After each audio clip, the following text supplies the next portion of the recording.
আসসালামু আলাইকুম, সবাই কেমন আছেন? গুড মর্নিং জানিয়ে শুরু করছি নতুন আরেকটা ভিডিও। আমি মাস ডেইলি লাইফ থেকে মিতা। আলহামদুলিল্লাহ আমরা তো সবাই অনেক ভালো আছি আল্লাহর রহমতে। কিন্তু ওইকে স্কুলে দিয়ে আসলাম, উনি পরীক্ষা শুরু হয়েছে, হয়তো এখন কয়টা বাজে, কয়টা বাজে, ওই পরীক্ষা অলরেডি শুরু হয়ে গেছে। ওকে দিয়ে এসে আমি নাস্তাটা করে নিলাম। সরি, আসলে ভুল বললাম, আমি দিতে যাইনি আজকে ইচ্ছা করলো না, চলতেছিল না, মনে হচ্ছিল না যে যাই। তার জন্য আমার বড় আম্মুকে পাঠিয়েছিলাম যে ওকে একটু দিয়ে আসতে, তো দিয়ে আসছি। আর আমি তো একটু গাছটা তো একটু উঠে গিয়েছে, অনেক বেশি বৃষ্টি পড়েছিল না, বৃষ্টিতে গাছেরও অবস্থা খুব খারাপ হয়ে গেছে একদম টোটালি। মানে আমার গাছের গুলো যত্ন নেওয়া হচ্ছে না, কি বলবো আমি।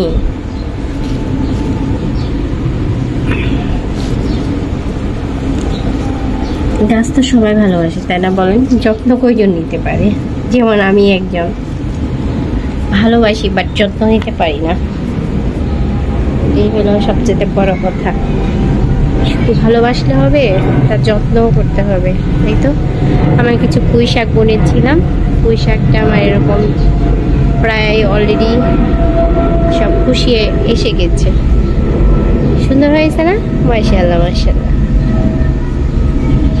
তো এই দিয়েই কিন্তু অনেক খাওয়া হয়ে যায়, মানে একটু একটু হলেই হয়ে যায়, খুব বেশি লাগে না খেতে, অল্পতেই অনেক বেশি হয়। আমার কাছে না কেনারটা থেকে দেখা যাচ্ছে বাসায় একটু হলে পরে ওইটাই বেশি ভালো লাগে। তাই তো আমি সকালের প্রতিদিনের রুটিন, কিন্তু আমি প্রতিদিনের রুটিনটা আপনাদের সাথে শেয়ার করতে পারি না। যেটা হলো পানিটা আমি আসলে দেওয়া হয়তো হুট করে মানে দিয়ে ফেলি, সেভাবে যে ভিডিওতে আমি শেয়ার করবো বা দেখাবো সেটা দেখানো হয় না। গাছটা সুন্দর হয়েছে, গাছটা কিন্তু ভাবছি মরে যাবে, একটু পানি পড়েছে আর মাশাআল্লাহ অনেক সুন্দর হয়ে গেছে। তাই তো আমি এখন দেখি। জি মাম্মা, এই গাছটা একটু রোদে দিয়ে দিই, রোদে দিলে গাছগুলো একটু ভালো হবে, কারণ সবারই একটু বাতাস দরকার, তাই না? তো আমি নাস্তাটা করে ফেলেছি, আমি চাটা খেয়ে নিব। আমি কিছুদিন যাবত একটু টি প্যাক দিয়ে চা খাচ্ছি। আসলে এই পাতিটা আর চাটা অলমোস্ট আমি খাওয়া অনেক কমিয়ে দিয়েছি আগের থেকে। আমি এখন এতটা বেশি চা খাই না। আগে তো দেখা যাচ্ছে 2 বেলা চা খেতাম, বা 3 বেলাও হইতো, বা দিনে আমার 4-5 বারও হয়ে যেত। কিন্তু এখন আমি অনেক চাটা খাওয়া কমাই দিয়েছি, কারণ হলো দেখা যাচ্ছে আমার শরীরটা খুব বেশি ভালো করতেছে না, চা রাত্রে ঘুম হচ্ছে না, সব মিলে একটু খারাপ লাগতেছে। তার জন্য আমি চাটা সেভাবে অ্যাভয়েড করে চলতেছি। সেদিক থেকে চেয়েছি কিছু পাবদা মাছ ছিল, পাবদা মাছ দিয়ে যাইছি, আর মশলা বের করে রেখেছি, আর এখানে ডিম বের করে রেখেছি। কালকে ডিম ডাল রান্না করে দিব, কারণ মাছ কেউ খাবে না, নুজাকেও খাবে না, সোহাও খাবে না, তো ওদের জন্য এক্সট্রা কিছু করতে হবে। নুজাইফার জন্য দেখি কি করি। ওইকে আনতে যাওয়ার আগে এই রুমটা একটু ক্লিন করে যাই। দেখা যাচ্ছে এখন আমি এসব করে গেলে তাহলে এসে একটু শান্তিতে রান্নাটা করতে পারবো। এই রুমটা ক্লিন করা খুব দরকার ছিল, বিছানাটা চাদর উঠানো, আমার বিছানার চাদরটা পাড়া হয়ে গেছে। আমি একটু ক্লিন করে নিব, নিয়ে তারপর ঘরটা ঝাড়ু দিয়ে দিব।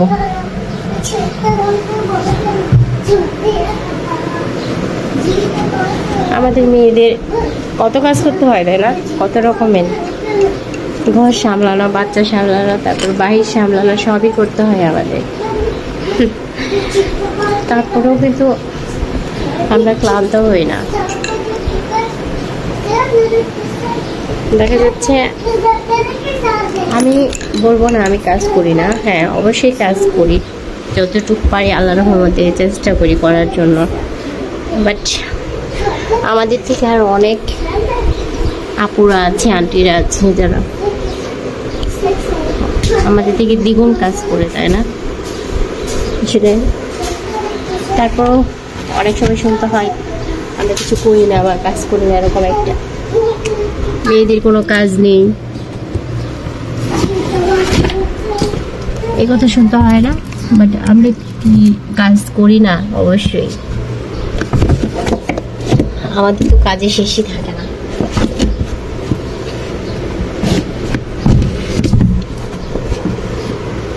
আরো যদি বাচ্চা করে থাকে তাহলে তো কাজ আগে বলে সেটার কোনো মানে শেষ নাই, এটা বলা যাবে না, অনেক কাজ থাকে।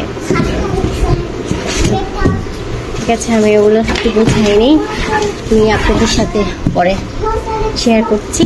আমার বিছানা গোছানো হয়ে গেছে, এখন কত শান্তি লাগতেছে না? বিছানা গোছানো থাকলে মনে হয় কি এখানে যাই শুয়ে পড়ি, মানে পরিষ্কার বিছানা দেখলে না আমার খুব ভালো লাগে, কি মনে একটু শান্তি লাগতেছে।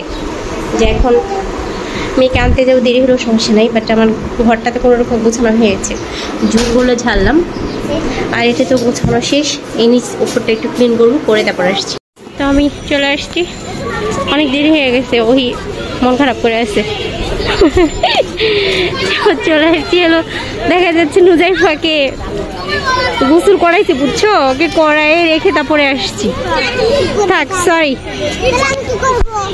সরি মা, তোমার তো এখনই ছুটি হয়েছে, 2 মিনিট হইলো, এখনই ছুটি হয়েছে, মিথ্যা তো বলবো না।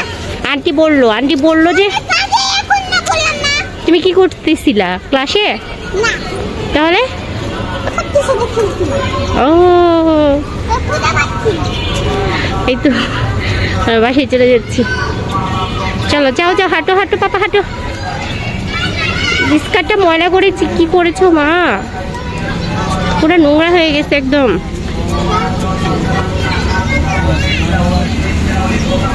বাসায় যাই, বাইরে যেয়ে তারপরে ওকে গুছাই ফেলছি এরকম ভাবে।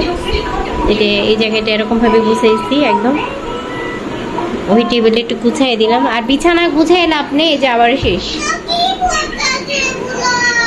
কি করবো এখন বলো, করে নোংরা করো না বাবা। আমার ডিম ডাল হয়ে গেছে, আর উপরে আমি নিয়ে জিরার গুঁড়ো, ভাজা জিরার গুঁড়ো দিয়ে দিয়েছি। ওকে, কিছু প্লেট বাটি ছিল, এগুলো একটু ধুয়ে নিব। আসলে কাঁচি জিনিস সঙ্গে সঙ্গে ধুয়ে ফেলে কিন্তু দেখা যাচ্ছে অনেক সময় বেঁচে যায়, তাই না? তো রান্নার সঙ্গে সঙ্গে আপনার যত হাঁড়ি পাতিল আছে বা বাসন বের হয় সবাই ধুয়ে ফেলে সঙ্গে সঙ্গে কোনো কিছু মানে রেখে দিই না যে পরে করবো জন্য। আর সঙ্গে সঙ্গে কিন্তু আমি চুলাটাও মুছি ফেলার চেষ্টা করি যেন একদম ময়লাটা। এখানে সব মশলা দিয়ে দিয়েছি,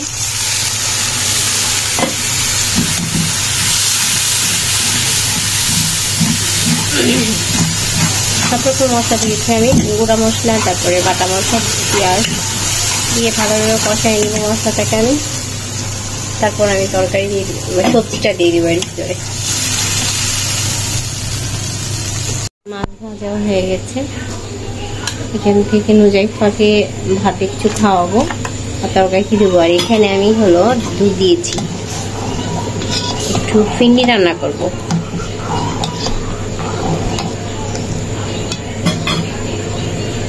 ফিন্ডি রান্না করবো, সেজন্য একটু দুধ দিয়েছি। আমার গ্যাসটা চলে না আজকে, আলহামদুলিল্লাহ অনেক কষ্ট করে চালাইতে পারছি।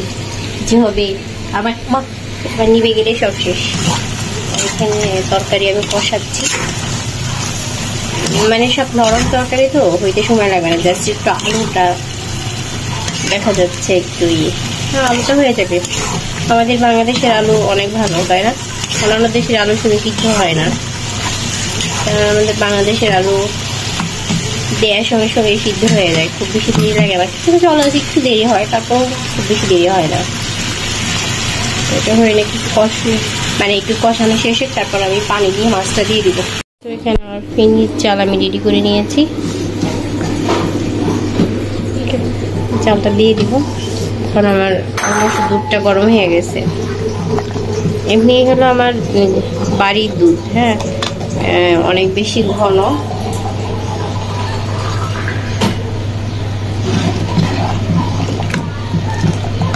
একটু পানি দেওয়া হয় না দুধের মধ্যে, একদম। এটা এখন হবে আস্তে আস্তে। এই যে চালটা এরকম হয়ে গেছে একদম। এটা কিন্তু বাসায় বানিয়ে নিয়েছি আমি কিনা ফিরনির চাল না, মানে কিনাটা না, বাসারটাই। হয়ে যাক, তারপরে আস্তে আস্তে হলে নামাই নিব। একটু ঘি দিয়ে বাদাম আর এটা ভেজে নেব। ভেজে চালটা আগে ঘি দিয়ে ভেজে দিলেও কিন্তু অনেক ভালো হয়। চালটা যদি আপনারা ঘি দিয়ে একটু ভেজে দেন না, ফিরনির চালটা, তাহলে ওইটা খেতে অনেক মজা লাগে। আমার আজকে সময় নেই, এইভাবেই রান্না করি আজকে। এটা হোক। আর মাছটা এখন দিয়ে দিব তরকারিতে, এটা আমি উপরে দিয়ে দিব। ওকে, আর আমার রান্না সব শেষ, আপনাদের সাথে শেয়ার করছি। এটা নামেই নিই। তো আমার তরকারির ফাইনাল লুক, করলা দিয়ে পাবদা মাছের ঝোল, আর এই তো আমার পায়েস, সরি পিন্নি, আর এখানে নুজাইফা রোহিত বেড়ে রেখেছে। ওকে, তো ঠিক আছে, একটু পরে আমি গোসল টোসল করে ওরা লাঞ্চ করে নিয়েছে। ওই নুজাইফা, শুধু নুজাইফার বাকি আছে, এখন নুজাইফাকে লাঞ্চ করে দেবো, এটা হয়ে যায়। তো কেমন লাগতেছে আমার পিনি? আমি বুকা, তাই না? আল্লাহ, অনেকক্ষণ পরে আবার আমরা চলে আসলাম সবাই মিলে। এই তো ওই নুজাইফা সবাই উঠে পড়েছে ঘুম থেকে। ওদের ক্ষুধা লেগেছে। ও নুজাইফা আমাকে বলতেছে, মাম্মা তুমি উঠো, রান্নাঘরে যাও। মানে আমি বিকেলবেলা রান্নাঘরে আজকে যাচ্ছি না, তাই বলতেছে, মাম্মা তুমি উঠো, রান্নাঘরে যাও। মামা রান্নাঘরে কেন যাব আমি? বলতেছে মাম্মা রান্নাঘরে যাও।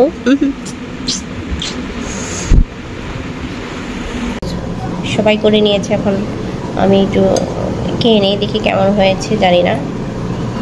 তো আমি আবার মিষ্টি খুব বেশি খেতে পারি না, আমি মিষ্টি এতই কম দিয়েছি, তারপরেও বলতে পারবো না মিষ্টি বেশি হয়েছে কিনা।